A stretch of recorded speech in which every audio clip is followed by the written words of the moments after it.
Vivek, because I think for us Vivek fans, we were holding on to the fact that he was gonna get, second in command. Like, this was the master plan. We talked about it as the master plan. Actually, I can reference an older video in the beginning where we said, look, this guy's not gonna win it.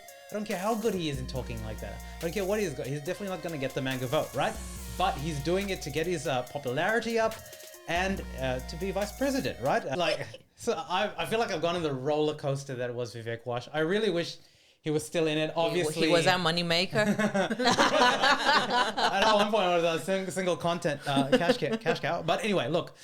Obviously, Vivek pulled out, and Trump is firmly in there. So it's Trump versus Biden now, and depending on what news outlet in America you tune in, it looks like people definitely hate Biden, but people also don't like Trump. It depends, but it depends on where. Yes. It depends on where you are, what state you're from, exactly. What you believe. I think in general, this election is a rock and a hard place. This upcoming election is. I think so the too. biggest and then rock and a hard Trump place. with all these legal issues, but we can go into that in another episode. But look, we got to talk about Vivek because I think for us Vivek fans, we were holding on to the fact that he was gonna get, second in command. Like, this was the master plan. We talked about it as the master plan. Actually, I can reference an older video in the beginning where we said, look, this guy's not gonna win it. I don't care how good he is in talking like that. I don't care what he's got. He's definitely not gonna get the manga vote, right?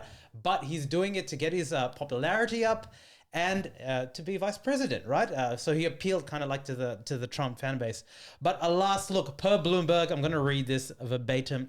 Donald Trump has ruled out Vivek Ramaswamy as his running mate and is instead eyeing the entrepreneur for a cabinet job. According to people familiar with the matter, as the Republican presidential nominee sizes up, possible VCs. Trump personally told Ramaswamy, can you imagine that chat? So he goes up. Hey, Vivek. Go. Well, hold on. You got to give me content to work. You got to give me. No, I'm just saying, we're flying the wall. Vivek, I'm telling you, this is a great opportunity for us right now. And I think if you take this versus the other things, we will be great together. Now, Donald. I have to appreciate the fact that you have thought about this in a comprehensive manner. But you've got to understand that I came in here with the understanding that I would be, at a bare minimum, second in charge. Look, I don't know whether... Who told you that? I don't Watch out, SNL.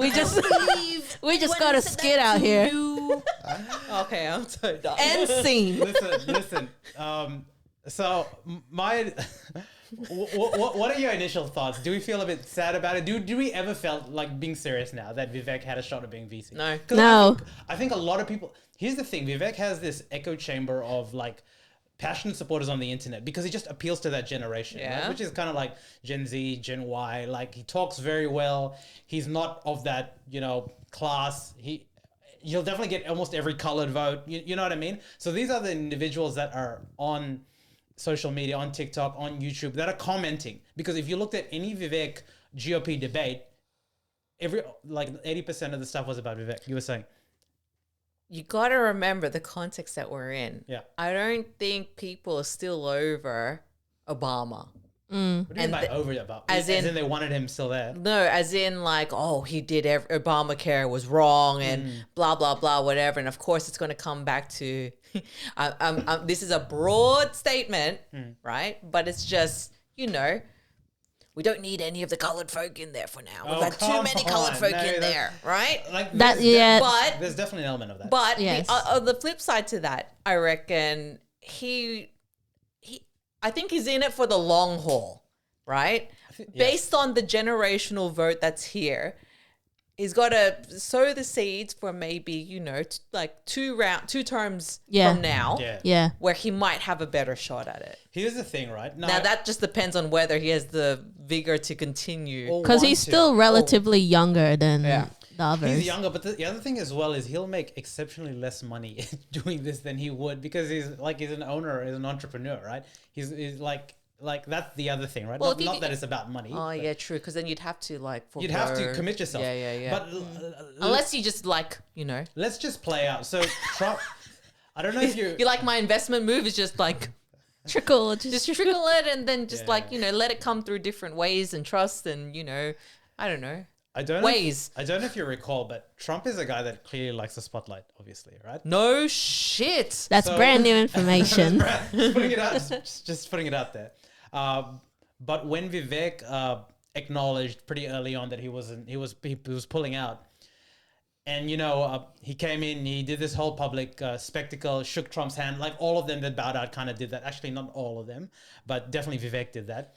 You could see in Trump's eyes, like when Vivek went in and he just he started going for it. He talked so eloquently. He got all the cheers.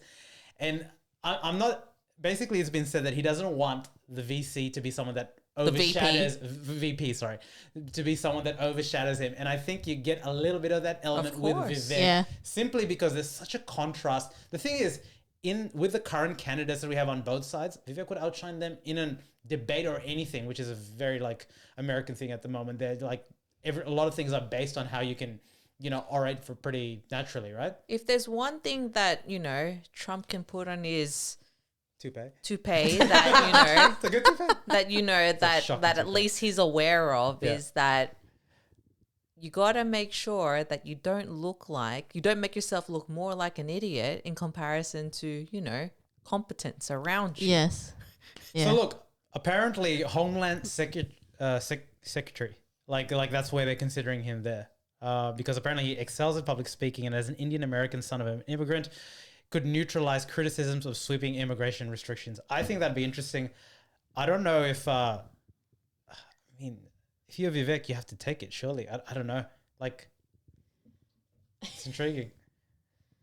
That's on the table for him. Yeah. So these are apparently you need something. You need some credentials. I think you probably considering his background as well. Yeah. It probably is worthwhile to get sense, right? some sort of reps up to make sure that he can show that he knows what he's talking about outside of the I guess idealistic or so look, point of view. No, I get what you're saying. And to hammer on that point, Donald, I don't know why. I beg you just to reconsider, because apparently, per Bloomberg, these are your criterias for a VC, right? VP. Why do I keep saying VC? Because you, yeah. I even wrote VC anyway. One is he has to share the same ideologies as Donald Trump. Mate, he loves burning fuel, just like you. I mean, you guys are shoe in hand fit. You're both businessmen, all right? A shoe in hand? Yeah, shoe in hand, hand in shoe, hand in fit, whatever. Hand in glove. Number two, he must bring something different to the campaign. Have you seen his color? Have you seen the way he talks? He's different, all right? He's going to probably bring a bit of a younger audience and a younger base there. And number three, unwavering allegiance to Donald Trump. Well, obviously, I think this is where this bit was always a little bit tricky, because when there were all the guys that were debating with him had to kind of go against him, but Vivek's stance was very not neutral, but I think it was very deliberate in the way he would say that he thought that Donald Trump was a good president, but so and so, this is why he would be a better one. You'd rather want someone who kind of, it's like sucking ass, but not sounding too too smart about it. This is too polished. I don't like it. I don't get it. He's too good with his words. So look, potential He's too good with his words. He is. Potential VP candidates include South Carolina Senator Tim Scott. Why? Who dat? He was in the GOP debate. He's like the pastor-ish kind of guy. Anyway, no, please no. Governor of South Dakota, Kristi Noem. I think I'm going to butcher that. Who dat? None that you'd know unless you're really into politics. Neither am I, by the way. Rising star chair of House Republican Congress, Elise Stefanik. And the wild card that you both know, Tucker Carlson. Just to my gosh. Put it out there. You heard it here. He's got great relations with Putin. Love him. Just saying. I actually can't wait for the election, to be honest. I think we're going to be covering a lot. Anyway, that's done. Vivek Watch. We're going to officially close it here, and I'm sad.